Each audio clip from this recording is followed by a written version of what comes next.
Nandito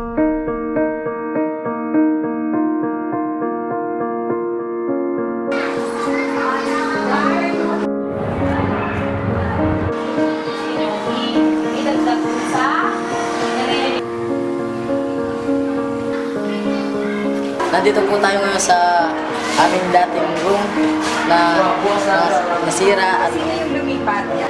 Anong oras klase? ayun po yung mga dating aming mga bubong na ngayon yung mga tumutulog pag umuulan. Po tayo sa lumang room ng grade 7. Kung nga pala yung mga sinubuan, tsaka po yung mga ginagawa po namin mga silya, mga puno pong nakaputol dito. Yung dating mga classroom ay maliliit lang at saka nagkaroon na ng mga sira-sira, nag-crack na sila. So pinagtsatsagaan na lang namin.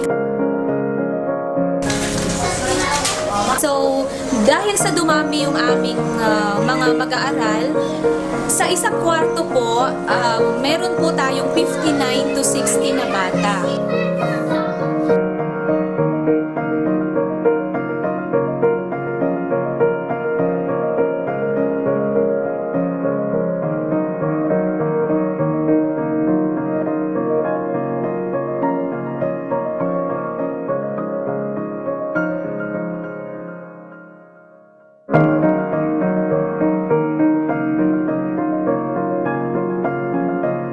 Nang ma-award po sa Megawet yung ating project, kami po ay nag-survey sa malalayang lugar ng Bulacan. Nung marating ko po ang lugar ng aming pagtatayuan ng eskwelahan, naisip ko po sa aking sarili paano po may tatayo ang konkretong building, school building ng Megawet sa lugar na hindi kayang daanan ng mga truck, na walang access kundi magdaan na may 1 kilometro at minsan ito tumawid pa ng tubig. Pagdating namin sa isang liblib na lugar, may mga bata nag-aantay at nagkaklase sa ilalim ng mga puno at ng stage. Paano po kaya kung umuulan? Naisip ko. At nung makausap ko nga yung principal, nakita ko sa kanilang mga mata ang pag-asa, matayuan sila ng kanilang building.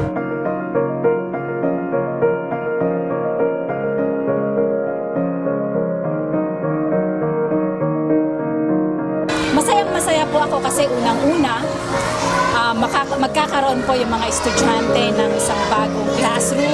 Sabi ko po sa sarili ko, malaking kaginhawaan po pag dumating po yung talagang totoong building. Yung pong iniisip ko noon.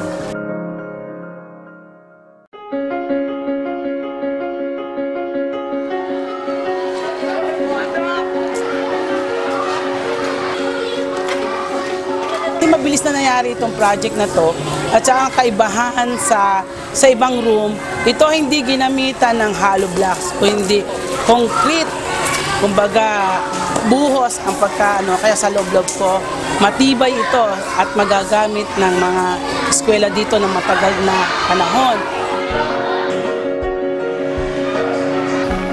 Sila sa Yare, sa Luwang, talagang pagdagdadaan, maraming natutuwa. At sabi nila, ang ganda-ganda naman nangyari ng building. Ang sarap naman sigurong magkwarto dyan. Kaya ayos na ayos sa ating mga anak. Sarap-sarap naman mag-klase. Sarap magturo. Kami pong mga guro, hirap na hirap po kung paano sila bibigilin sa kanilang katuwaan. Tuwan-tuwa sila kasi kumpleto man, pati ang silya, nandoon na lahat. So malalaki yung ano nila, yung area na gagalawan at hindi na sila magkaklase ilalang puno. Sa gymnasium o kaya naman ay sa mga tabi-tabi dyan. So pag umulan, umaraw, safe na ang ating mga estudyante. Nandun yung excitement sa kanila eh. Makikita mo talaga na inspired sila sa pagtuturo. Tapos yung mga bata, inspired din sa pag-aaral. Okay, sa amin po mga mag-aaral at sa aming mga kaguruan, wala po kayong makikita sa kanila kundi puro ngiti at kasiyahan sapagkat natupad na rin ang kanilang mga pangarap na matagal na nilang hinihintay. Sa inyo pong lahat, maraming salamat po at sama-sama po tayo sa adhikain nating Presidente tungo sa matuloy na ligas. Salamat po.